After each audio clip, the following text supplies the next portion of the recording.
I sat at the bar, nursing my beer as I contemplated the state of my life and my marriage to Andrea, when I saw him walking toward me in the large mirror in front of me. He looked rather odd for this area. A tall, lanky man with chiseled features, a square jaw with just a hint of a 5 o'clock shadow, and squinty eyes that looked like they had seen just a bit too much sun.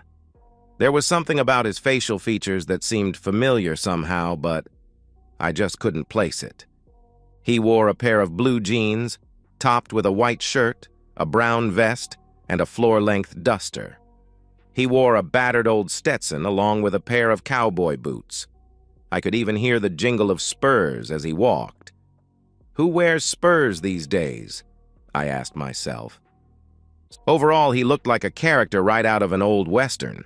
The only thing missing was a gun belt and a six-shooter, but something told me he had one squirreled away somewhere. He stepped up to the bar stool next to me. "Mind if I join you?" he asked. I nodded my head and noted his accent, which seemed to suggest he came from somewhere down south. "Please do," I said. He smiled and took a seat. "Name's Peace," he said, extending his hand. "Justice O. Peace." I shook his hand. "Pleasure to meet you, Mr. Peace," I said. He smiled and nodded his head. "Please just call me Justice," he said. "Mr. Peace was my pa." I chuckled at that. "And you must be an Amos Jones," he added. How did he know that? I asked myself. "Yes," I said. "How did you know that?" "You just look like an Amos Jones," he said in that drawl of his. "I can tell a lot by looking at a man. Take that feller sitting in the back," he added, nodding at the mirror in front of us. I saw the man he was referring to, a balding, middle-aged man nervously looking around as he nursed his drink. "Now that's a fellow with the weight of the world on his shoulders," Justice said. He shook his head once as he clucked his tongue. It was a gesture I had seen my grandfather make many times growing up. "Shame of it is," Justice added. "It's all his own doing. Too bad, really." He looked back at me. "What are you drinking?" he asked. I shrugged my shoulders. "Beer," I said. He got the bartender's attention with a nod of his head. "I'll have a beer and get whatever it is my friend here wants," he said, pulling out a small roll of cash. "My treat," he said, looking back at me. I thanked him and watched as he pulled out a pack of cigarettes. "Mind if I smoke?" he asked. I had quit smoking a few years back, when Andrea and I first got married, and was at the stage where the odor of cigarette smoke bothered me, but I decided this was no time to be unfriendly. I shrugged my shoulders. "Go ahead," I said. He pulled out a cigarette, then pulled a wooden match from a box in one of his pockets. I couldn't help but notice it was his last match. He scraped the match on his jeans the way I had seen in all those old westerns and lit up. Surprisingly, the cigarette gave off no odor whatsoever. He put the burnt match back in the box and offered me a cigarette. "No thanks," I said. "I quit a few years ago." "Smart move," he said. "These things will kill you. I think you might like these, though. Rolled them myself. Spent years getting the blend just right. Go on. I know you want one. It's okay. One won't hurt you." At that moment, I found myself actually craving that cigarette. I thought I was past that point, but something about his offer appealed to me. I nodded my head and accepted his offer.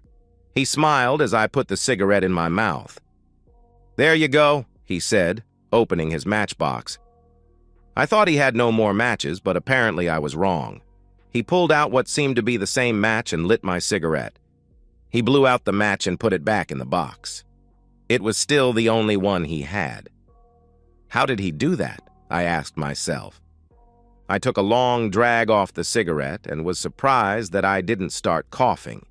It didn't taste like any cigarette I had ever smoked before, and I found myself starting to relax. Justice smiled and nodded his head as the bartender brought us our beer. "Ain't nothing quite like a beer and a good smoke with a friend to finish the day, is there?" he asked. I had to agree.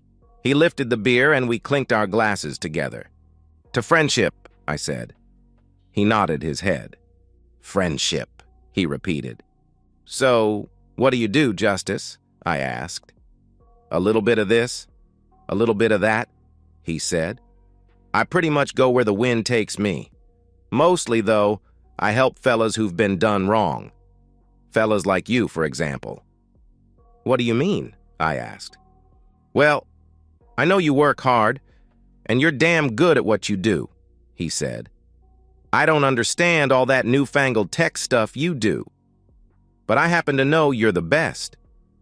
He was right about that, I thought. I'd been doing computer and IT work for as long as I could remember. Right now, I work as a field service technician, taking care of our clients' networks and servers, and often helping end users with desktop issues. It was good money, and I made sure everything I did was done right the first time. The only downside was the periodic trips I had to make out of town. I also happen to know that you put in an honest day's work for an honest day's pay. You don't cut corners and you never cheat, he told me. I began to wonder if this guy was some kind of private investigator. You always put your family before yourself and always think of your pretty little wife. But something's gaining on you, Amos, isn't it? What's gaining on you? Wait, let me guess. It's your wife, isn't it? Yes, it is, I said. How do you know that? Like I said, he told me, I can tell a lot about a man just by looking at him. How long has your wife been cheating on you? I shrugged my shoulders. I don't know, I said. I've suspected for a while now, but I found out last night when I got home. Tell me about it, he said. I told him everything. How Andrea and I met, fell in love, and got married. How she worked as a secretary for a law firm that used our company for their IT services, and how I met her while on a service call. We dated for a while, fell in love, and got married. That was almost 5 years ago. Then she started to change. It was just little things at first, but over the last year, she had become a total bitch about everything. I wondered if she was having an affair, but I couldn't afford to pay for a private investigator. A few days ago, I was sent to a remote site in the next state and finished up a day early, so I thought I'd surprise Andrea by coming home and taking her out on an unannounced date. It turned out I was the one who got the surprise. It sounds so cliched. I drove up to our 2-story house and found a strange car in the driveway. I parked on the curb and went into the house. I could hear them screwing in the master bedroom upstairs.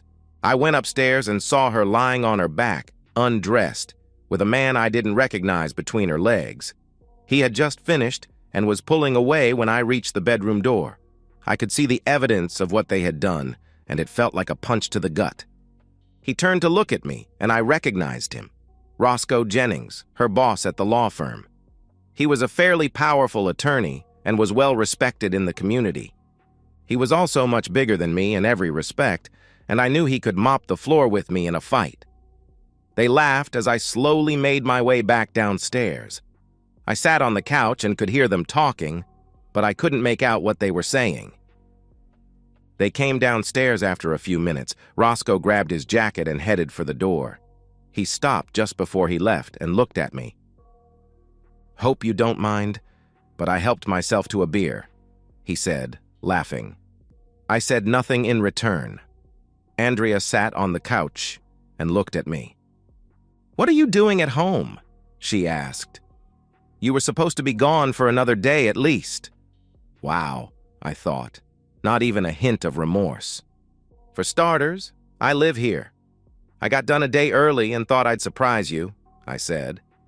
"Looks like I'm the one who got surprised." "Why, Andrea?" I asked. "Aren't I enough for you?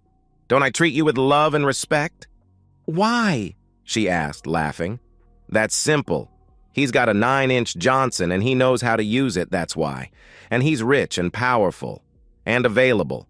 Not like you, always working, going off to take care of clients." "He's also married," I said. "With kids." She shrugged her shoulders. "So?" she asked. "Look, now that you know about us, there's no reason for me to hide it anymore. So here's what's going to happen. I'm going to have Roscoe over here more often from now on. Sometimes he'll stay the night. Sometimes he won't. He might have some friends join him. It doesn't affect us in the least. You're still my husband, and I expect you to perform your duties. When Roscoe comes over, you'll be expected to watch. Of course, your spot in the bed is now his, so you can move into the guest room. I'll expect you to treat him with respect and do as he says." I just looked at her. Surely she wasn't serious about all this. "You can't be serious," I said. "This is my house. You're my wife. I won't stand for it." She smirked. "That's right. I'm your wife," she said. "And this is my house, too, and I can have anyone here I want. You can either put up with it or get a divorce, but I promise you, you'll get your clock cleaned. Roscoe will see to that personally." "What about his family?" I asked. "Don't you give a fuck about that?" "Roscoe and his wife have an open relationship," she said. "They pretty much do whatever they want with whomever they want." "And you want that for us?" I asked, shocked. "No," she said. "I'll do whatever I want, whenever I want, and with whomever I want. I expect you to remain faithful to me." "You're out of your mind," I said. "How long has this shit been going on?" "A few months," she said. "Not that it makes any difference. He's been over here almost every night you've been gone. I used to go out of my way to make sure everything was cleaned up afterward, but I won't be doing that anymore." "What if he gets you pregnant?" I asked. "So what if he does?" she said. "Your name will be on the birth certificate, so you'll be responsible." "No," I said. "Because I refuse to touch you as long as you're screwing him or anyone else. Has there been someone other than Roscoe?" "There's been a few," she said. "But if that's the way you want it, then I guess you'll just have to live in a sexless marriage because I don't intend to stop." "This isn't going to end well," I said. "That's where you're wrong," she said. "Look, I still love you, just not the way I used to. I need to do this. I don't know how long it'll last, but once I'm finished, I'll be yours again. Just let me have this." I shook my head. "You're crazy," I said. "How can you say you love me and then expect me to live like this?" She smirked. "Of course I love you," she said. "I just prefer the way Roscoe and his friends treat me in bed, that's all." "What's next?" I asked. "Where do you see this going?" "Roscoe's coming back Friday," she said. "That was just the day after tomorrow. You'll be expected to symbolically hand me over to him. Of course, that means you'll have to sit and listen to us put you down and belittle you, but that's just part of your new role." "My new role?" I asked. "What is that?" "You'll accept this situation from now on," she said. I looked at her, disgusted. "You're out of your mind," I said. I grabbed her ring hand and pulled off her wedding ring along with the engagement ring I gave her, the one passed down through 5 generations. It had once belonged to my 4th great-grandmother, Elizabeth, who married Grandpa Elijah a few years before the Civil War. They had 2 children before he was killed by a Confederate bullet during Sherman's March to the Sea. Elizabeth never remarried, but made sure her children and grandchildren knew about her heroic husband. His story was passed down from generation to generation, along with the engagement ring he gave her. My parents still had an old picture of Elijah and Elizabeth that was taken before he left to join the Union Army. "What are you doing?" Andrea asked. "Those are my rings." "Wrong," I said. She recoiled as I had never spoken to her like that. "That engagement ring has been in my family for well over 150 years, and I'll be damned if I let you corrupt it. You can have these back if I feel you've earned the right to wear them again." "Fine," she said, standing up. "Have it your way. Now, are you coming to bed?" "No way," I said. "I'm not going to be with you as long as you're involved with that guy. For all I know, he has AIDS. You'd better get yourself tested for STDs. Who knows what he's stuck into?" "All right," she said. "Be that way. But you'd better be on your best behavior Friday." "Is that a threat?" I asked. "Call it what you want," she said. "But I'm warning you, if you fuck it up, you'll be the one paying the price." She stomped upstairs and slammed the bedroom door, locking it behind her. I slept on the couch, and the next morning, I went up to get dressed. The master bedroom door was still locked, so I kicked it in, breaking the door jamb. It took a few kicks, but I finally managed it. Andrea sat up in bed, surprised. "What are you doing?" she asked. "Getting dressed," I said. "Unlike you, I have to wear clothes to work." I stopped my narrative long enough to take a sip of my beer and another drag off my cigarette. I was surprised that it hadn't burned all the way down by now. Justice sat silent, listening to my story. "And you spoke to an attorney today?" he asked. I nodded my head. "I did," I said. "It seems Andrea was right.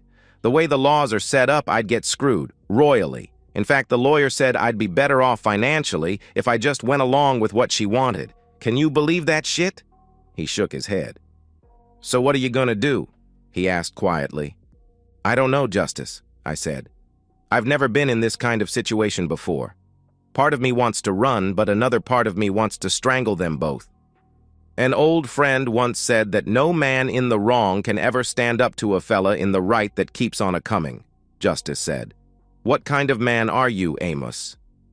"I'm a man in the right that's been wronged," I said. "I know you're in the right," he told me. "That's why I'm here. What do you say we bushwhack them tomorrow night, you and me together?" I looked at him. "You'd do that?" I asked. "You'd help me?" "Sure," he said. "You'd have to do the heavy lifting, but I'll be right there with you. What do you say? Are you up to it?" "Hell yeah," I said. I don't know what it was, but something about this guy gave me a feeling of confidence I hadn't had in a long time. He smiled, and we spent the next hour discussing our plan. By the time we were finished, I was ready to take on the world.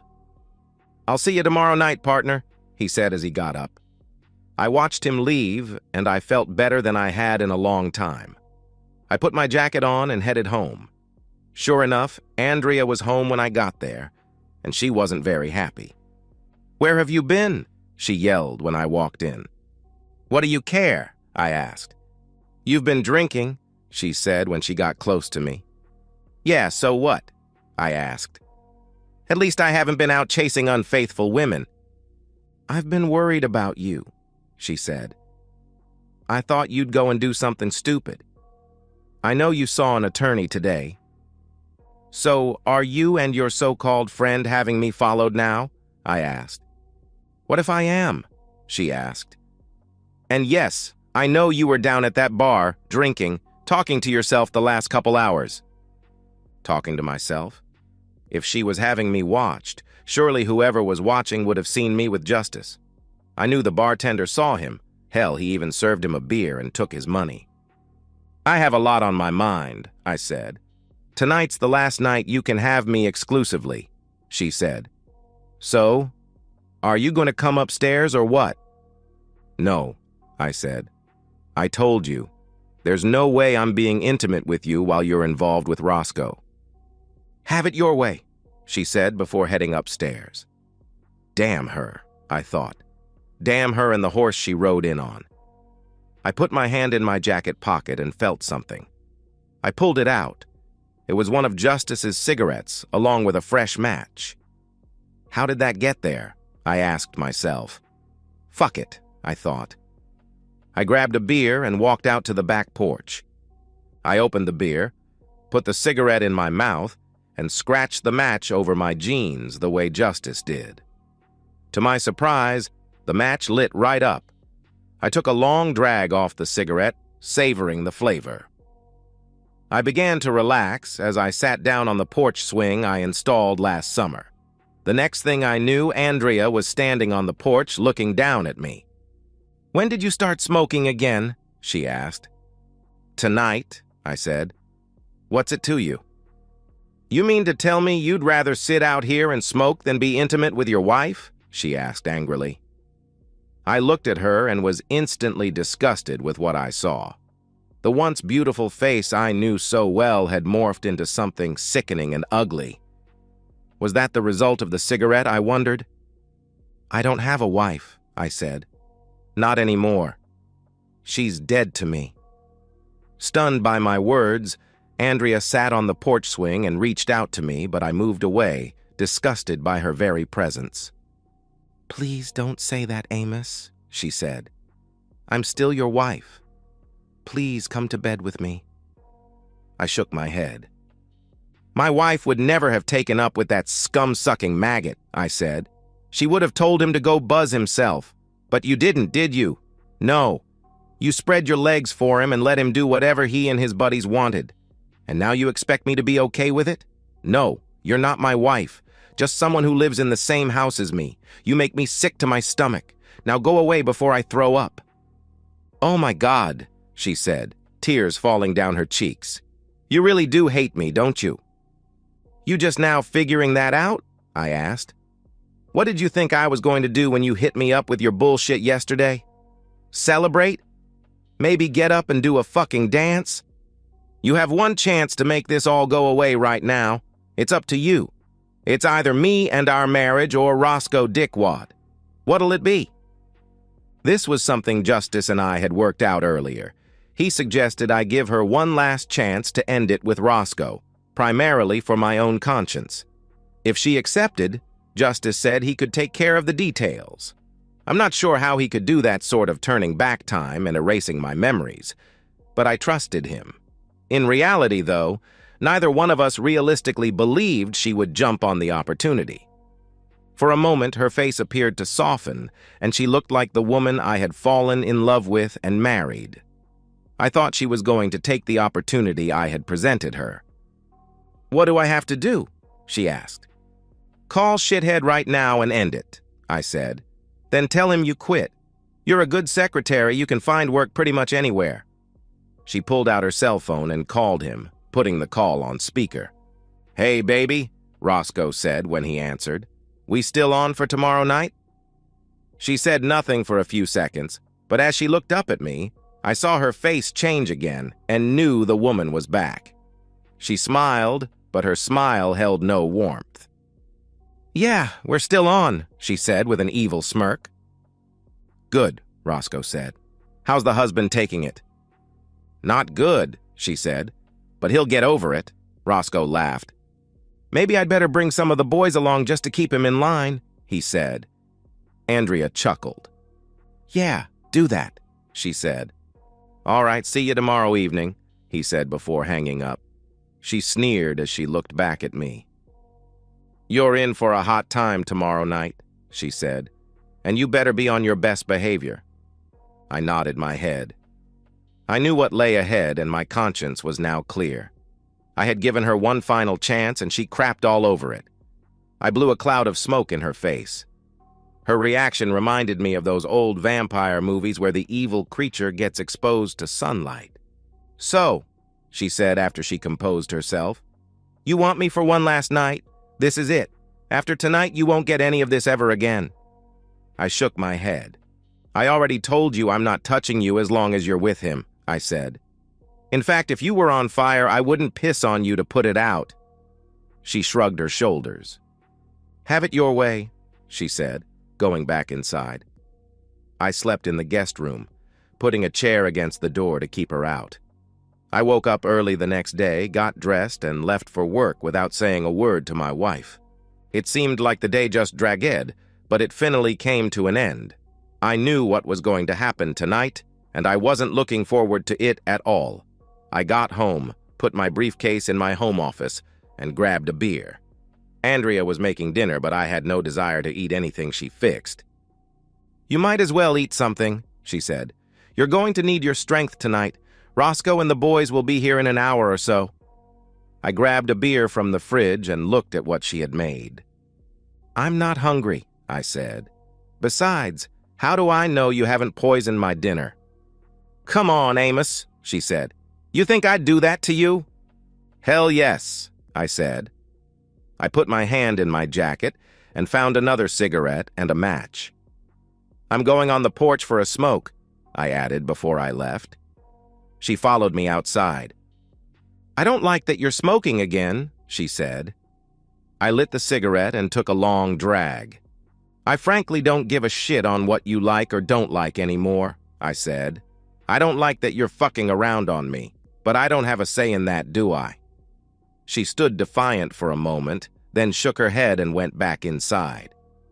After she left, I went over what Justice and I had planned out, screwing up my courage for the showdown that would be happening soon. It took an hour for me to finish the cigarette. Don't ask me to explain it. Afterward, Andrea came back outside to tell me Roscoe and his buddies were here. "Go upstairs and wait for us," she said. I nodded my head and walked upstairs. I saw she had placed a chair so I could have a good view of their activity in the bed, and I noticed the video camera she had placed in one corner. I could hear them all talking downstairs, and soon I could make out two people climbing the stairs. Andrea came in first, followed by Roscoe. The big man smirked as he held out his hand. The bastard expected me to shake his hand.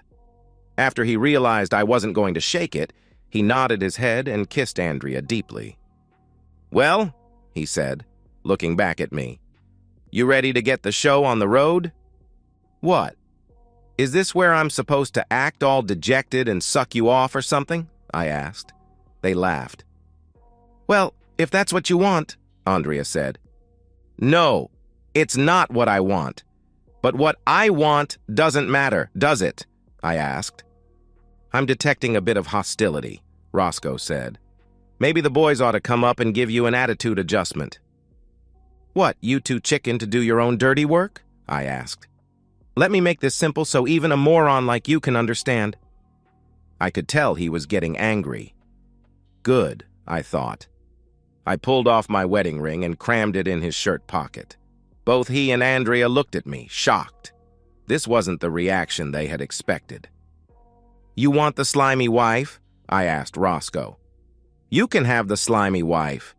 Trust me, she's very high maintenance, and if she doesn't immediately get her way, she turns into a real bitch. Oh, she'll act all lovey-dovey for the first few years, but she'll be screwing around on you before long. Enjoy. I hope it works out better for you than me. Now, you came here to take the no-good wife. Get to it." Andrea wasn't expecting this reaction, and she looked at me, shocked. Roscoe's face turned red with rage, and he began moving toward me. He stopped just as a large dark shadow moved into the doorway. I looked and saw Justice, his hat nearly scraping the ceiling. Except for two balls of fire where his eyes should have been, he was completely dark and I could only make out his outline. "Who the fuck are you?" Roscoe asked. "And how'd you get past my boys?"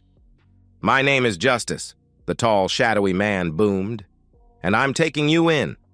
Out of nowhere, he produced a lariat, and with a flick of his wrist, sent it over the two surprised cheaters. As he pulled the rope tight, it erupted in flame, causing them to scream. Suddenly, the room vanished. The sun burned high in the clear blue sky, and it took a while for me to adjust to the brightness. As I did, I noticed that Justice and I were in the middle of a dusty street. A few buildings lined the street, reminding me of an old western town. There was no other life on the street, except for a horse tied to a hitching post in front of a saloon across the street. I took inventory and realized the khakis and dark polo shirt I had worn home from work were gone. I was dressed much like Justice, except for the thick poncho over my shoulders. I also noticed I had a pair of Civil War-era caps and ball revolvers in holsters on either side of my hip. The holsters were both tied down to my legs. "Where are we?" I asked Justice. "In the middle of the street," he said matter-of-factly. "I can see that," I said. "But where?" He shrugged his shoulders. "Does it really matter?" he asked. "I guess not," I said. He nodded to the saloon. "They're in there waiting for you," he said. He looked at me intently. "You ready to do what needs doing?" I took a deep breath and nodded my head. "I am," I said. He nodded his head. "Good," he said. "I'll be right there with you. Just keep calm and take it one step at a time." I nodded my head and we walked toward the saloon. When we got there, I opened the swinging doors and looked inside. Roscoe and Andrea were sitting at a round table by the far wall. A lit kerosene lamp sat in the middle of the table and each had a shot of liquor in front of them. I looked and saw Roscoe's 3 amigos standing against the wall, waiting for Roscoe's orders. All 5 of them wore period clothing, and Roscoe's 3 thugs were all armed with holstered pistols. I walked into the saloon and stood a few feet from the table. Justice entered and stood close to the door, watching our movement. Roscoe and Andrea were deep in a secret discussion, but stopped when I walked in. Roscoe sneered as he looked at me. "Who are you supposed to be? Clint fucking Eastwood?" he quipped. Andrea giggled, and the three sidekicks sneered. Roscoe turned to his three goons. "Why don't you boys take the trash out so the little lady and I can have some privacy?" They moved forward, and I saw two of them reach for the guns in their holsters. I knew I had to act quickly, so I reached down with my right hand and drew a pistol. Fanning the trigger the way I had seen in the movies, I fired 3 quick shots, one at each of Roscoe's goons. When the smoke cleared, I saw all 3 of them on the floor, their blood soaking into the wooden planks. 2 of them had managed to draw their weapons before I shot them. I aimed my pistol at Roscoe. "You killed those men," Andrea said, shocked. "That's right," I growled. "And Loverboy's next." "No, please," Roscoe begged, his hands out in front of him. "We can work this out like men. You don't have to kill us." "That's right, Amos," Andrea begged. "Please, no more. I'm sorry. Really, I am. Come on, honey, we can work this out." "You had your chance last night," I said, "and you chose this piece of shit over me." "Look, Amos, this was just supposed to be all-in fun, you know," Roscoe begged. "Please don't kill me. I'm begging you." "Begging?" I asked. "You know, Justice, I think your friend was right when he said no man in the wrong can stand up to a man in the right." I noticed a large wet spot in the crotch of Roscoe's trousers and laughed. "Looks like you hitched your wagon to a real loser," I said, addressing Andrea. "Look at him. He just pissed his pants. Is that your idea of a man?" Andrea looked down at the floor, tears falling down her cheeks. "Look, Amos, you can't kill me," Roscoe pleaded. "I don't even have a gun. You can't kill an unarmed man. It just ain't right." "Actually, I can," I told him, "but I'll give you more of a chance than you were willing to give me." I pulled the second pistol out of its holster and put it on the table in front of him. "Go ahead," I said.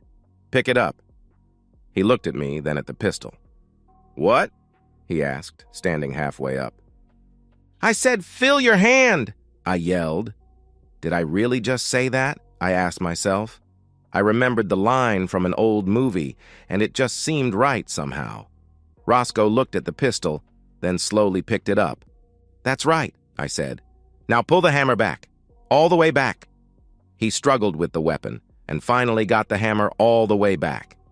"Now, point it," I said, still holding my pistol on him.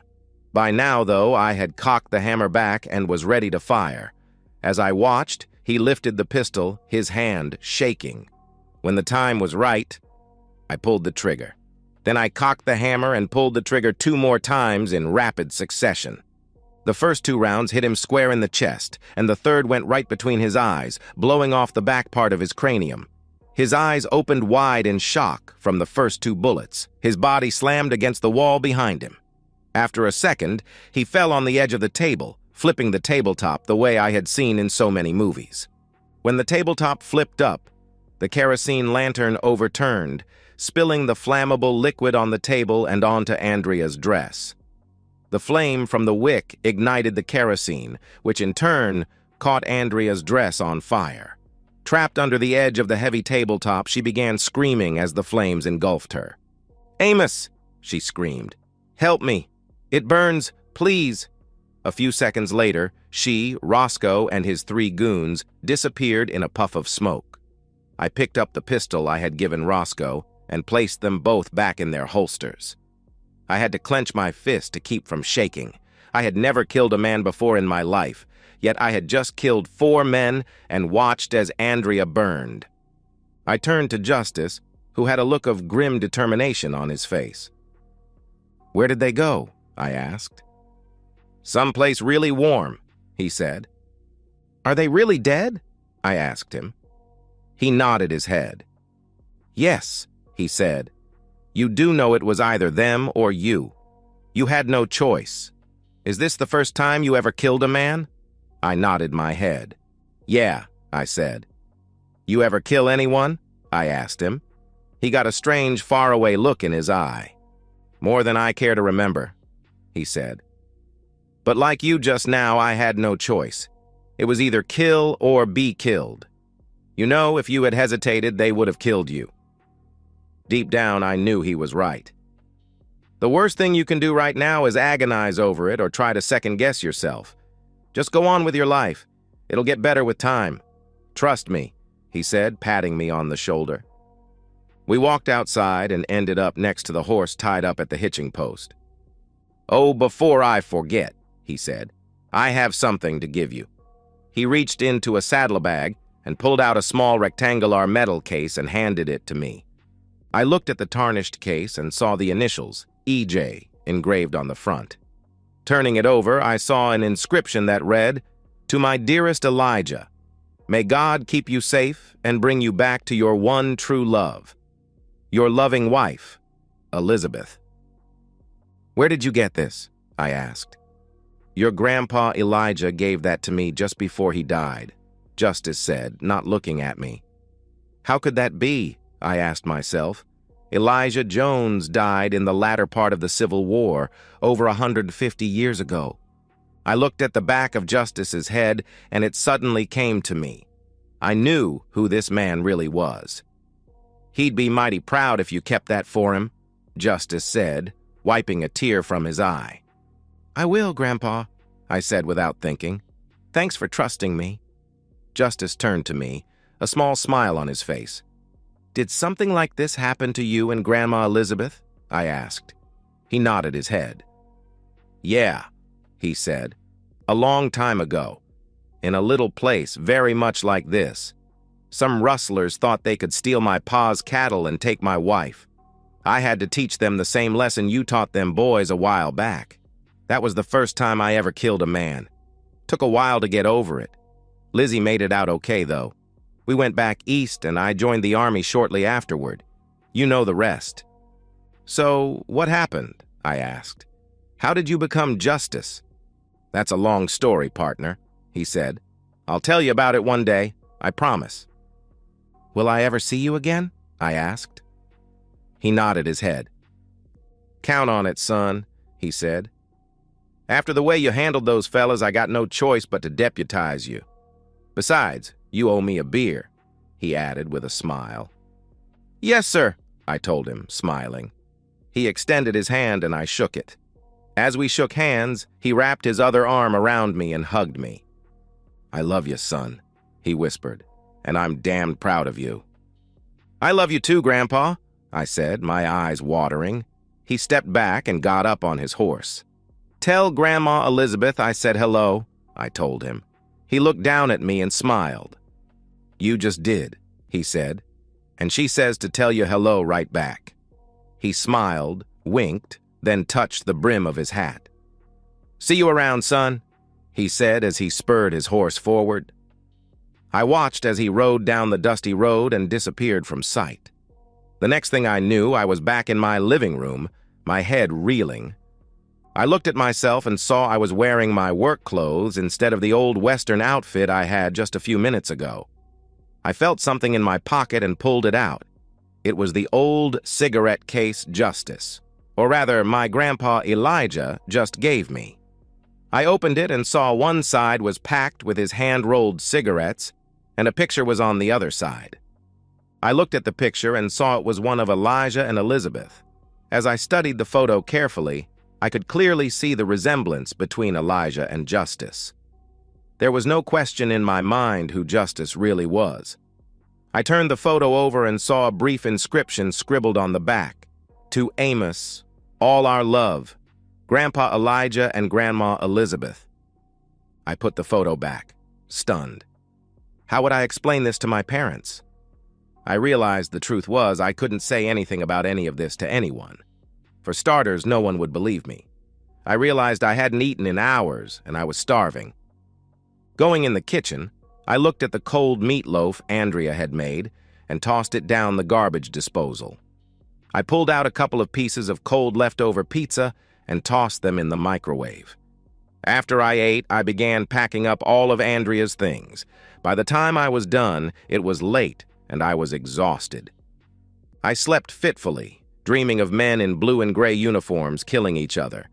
I also saw Andrea burning in one scene after another. The next morning, I got up, drank a cup of coffee, and did my usual weekend chores, which included mowing the yard. Part of me missed Andrea, but a huge part of me felt relieved that I wasn't being bombarded with her non-stop bitching and cheating. By the end of the day, I had some semblance of a plan. Naturally, I couldn't tell anyone what really happened to Andrea, so I decided to visit the police the next day to file a missing persons report. I knew they wouldn't do anything unless I had waited for a reasonable amount of time. I made a note to call an attorney and find out how long I had to wait to file for a divorce based on desertion, since I knew no one would ever find Andrea. The next day, I went to the police station and filled out a missing persons report. The desk sergeant took my report, read it, and then asked me to wait a few minutes. I sat down and waited for what seemed like an eternity. Finally, a man in a suit came up to me. "Amos Jones?" he asked. I nodded my head. "I'm Detective Smith. Do you have a few minutes? I'd like to discuss your missing persons report." I followed him into a room and watched as he put out a recording device. "Mr. Jones," he said, "I noticed you said your wife left with Roscoe Jennings and 3 other men Friday night. You say you haven't seen them since, is that right?" "That's right," I said. What else could I say? "One of the 3 men with Roscoe was an undercover police officer," he said. "He's also gone missing and no one can locate him. Were you aware that your wife was having an affair with Mr. Jennings?" "I found out earlier in the week," I said. He nodded his head. "Do you own a gun?" he asked. "No, I don't," I said, which was true. I didn't own a gun, but had considered buying one. "You know, we usually look at the husband closely when something like this happens," he said. "Would you mind if we searched your house?" "No, not at all," I said. I had nothing to hide. Well, except for maybe shooting 3 men, but what was I going to say? "I shot Roscoe and your officer in an alternate dimension." "We'll be in touch, and I'd appreciate it if you remained available," he said as he started to get up. "Detective," I said, "was my wife involved in something illegal?" "That's what we were trying to find out," he said. "I can't go into the specifics, but we've been watching Mr. Jennings for quite a while." "I see," I said. He shook my hand and left. I went back home, and sure enough, several police officers came by and did a thorough search.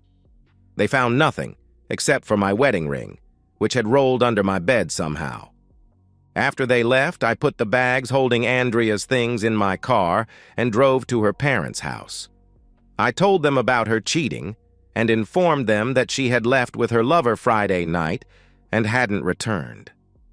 They were shocked when I told them. "Do you have any idea where she might be?" Andrea's mother asked. What could I say? That she's burning in hell? I shook my head instead. "No idea," I said. "But it doesn't matter. I'll be filing for divorce anyway." "I understand, son," her father, Jack, told me. "Please let us know if you hear anything." I promised I would, then left. My parents were just as devastated as Andrea's and offered to help in any way they could. But I knew there was nothing they could do. I saw an attorney on Monday about divorcing Andrea based on desertion. I explained that I had filed a missing persons report and the police were looking into it, but the lawyer told me I would have to wait a year before I could file on the grounds of desertion or abandonment. I thanked him and went back to work. Life went on for the next several months as usual. I worked, came home, ate, slept, and began the process all over again. Every so often I called the police station to check up on my missing persons case just to keep up appearances. I always got the same answer. No leads, but they're still working on it. I ended each day with a beer and a cigarette on my porch, often thinking about my grandfather. I wondered where he was and what he was doing. Strange thing, though, that cigarette case never went empty. Most days, I never smoked more than 2, but the case would be completely full in the morning. I didn't complain one bit. Seriously, have you actually checked out the price of cigarettes these days? During the first 6 months after the incident with Roscoe and Andrea, I focused on work and stayed away from women. Then one day, it happened. I bought a lottery ticket and found myself with an $85 million windfall. I was given a choice: either take a lump sum of over $57 million after taxes or accept an annual annuity over the next 30 years. After looking at how much I would get every year, I chose the annuity. I decided to quit my job since I no longer needed to work. My coworkers said they would miss me, and I knew I would miss them as well. But the truth was, I had become bored over the last 6 months. On top of that, I started to feel as though my time with Elijah had awakened something inside me. I decided to buy a place in the country and found a nice 2-story ranch house on 20 wooded acres. The place needed a bit of work, which suited me just fine. It also had a couple of outbuildings and a horse corral. Naturally, it had a good internet connection along with all the modern utilities. I moved all my stuff out and rented the old house I once shared with Andrea, with the intent to sell it once my divorce was final. Still, there was something missing. I considered buying a horse, but I knew nothing about taking care of one. Many nights I ended up at the Wrangler, a small but popular bar not too far from my new house. One night, I was at the Wrangler, nursing a beer and watching a game on the large television, when I heard a female voice. "That's an interesting case," the woman said, looking down at my cigarette case. "Mind if I look at it?" I invited her to sit down and handed it to her. She inspected it carefully, reading the inscription on the back. As she inspected the case, I inspected her. Slim, well-built, long blonde hair framing a face that could best be described as girl next door pretty. Her breasts were just the right size, not too big and not too small. "This looks like early Civil War," she said. "Where did you get this?" "Family heirloom," I said. "Belonged to my great-great-great-great-grandfather, Elijah." I opened the case and showed her the picture inside. She smiled as she looked at it.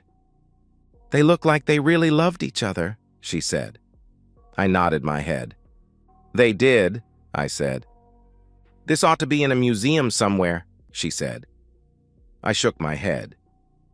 "There's a lot of sentimental value in this," I said. "It's kind of hard to explain." I extended my hand. "I'm Amos Jones, by the way." She shook my hand. "Danny," she said. "Danny Williams. It's short for Danielle." "Pretty name," I said. "Thank you, kind sir," she said, smiling. "Can I get you something?" I asked. "Sure," she said. "I'd love a beer."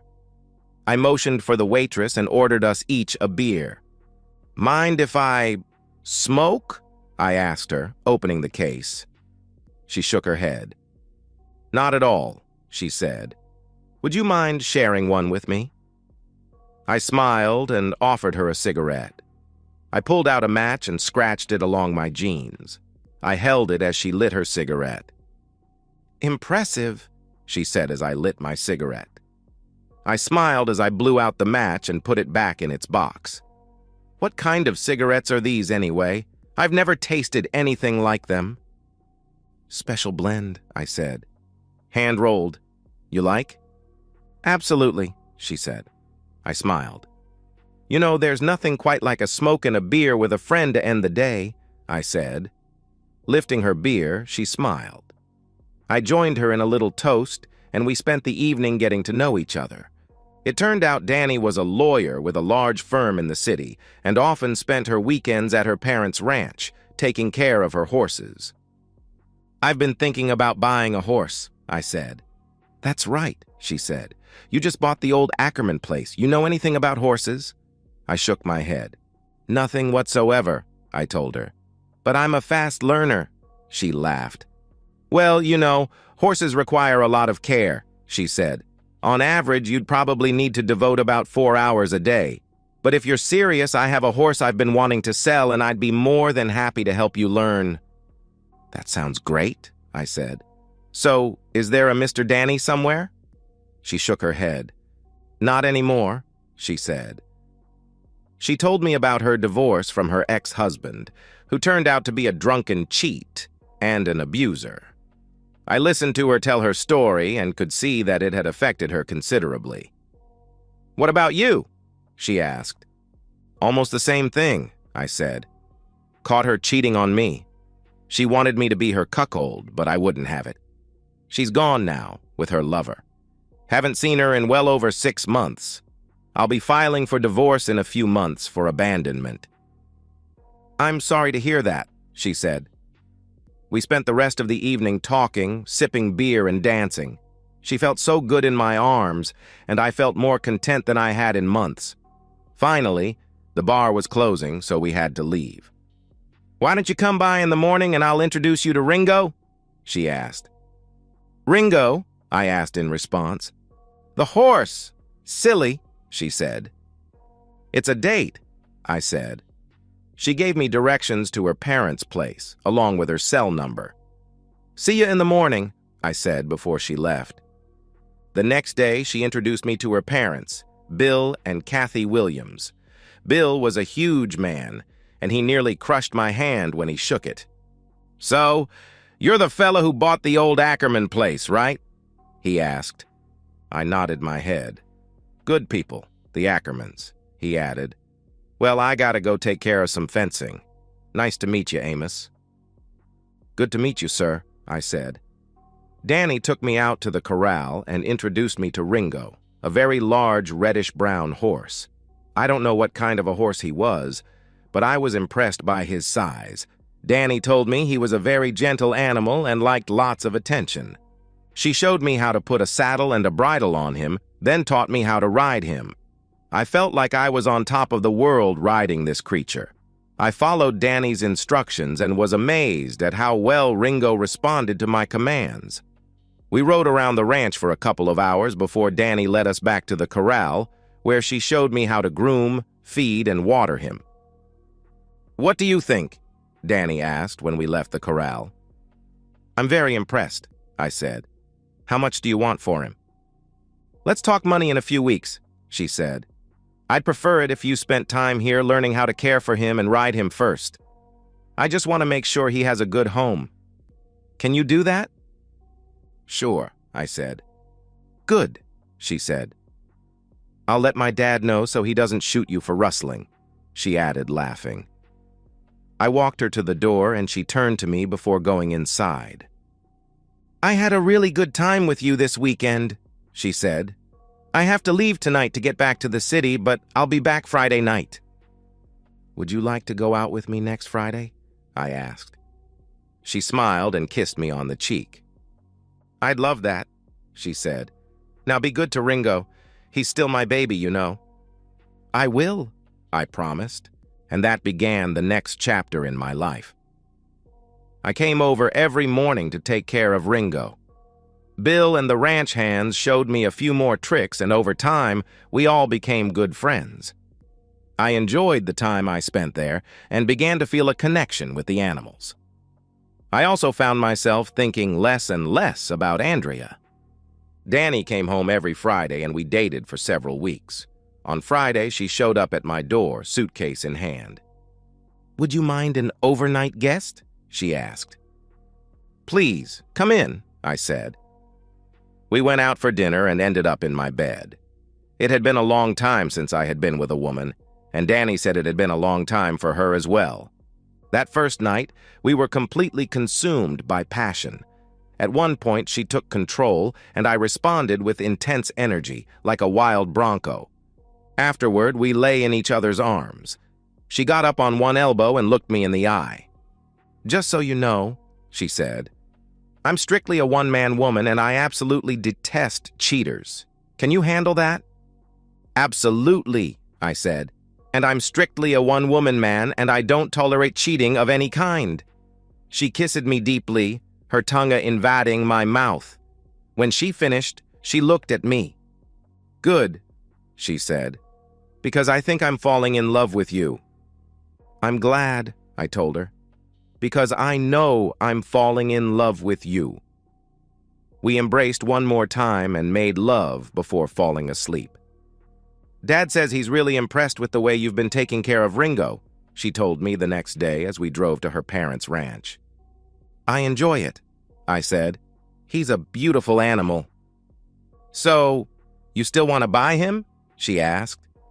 Absolutely, I said. She told me how much she wanted, and I nearly choked. Of course, I could afford it, but I had no idea horses cost that much. I knew I'd be putting out over $3,000 a year to take care of him, but that was no problem whatsoever. It's a deal, I said. Mind if he stays put for a couple of weeks while I get the corral ready? No problem, she said as we pulled into the ranch. A couple of weeks later, the corral was ready and Bill brought Ringo over. He looked at what I had done to the corral and was impressed with the new shelter I put up for the animals. Damn, son, he said. This is gonna be one spoiled horse. You got a television in here as well? He asked, laughing. Thought about it, I said, laughing with him. After we got Ringo settled in, Bill looked at me seriously. You know Danny really likes you, he said. A lot. Yes, sir, I said. And I really like her a lot, too. He nodded his head.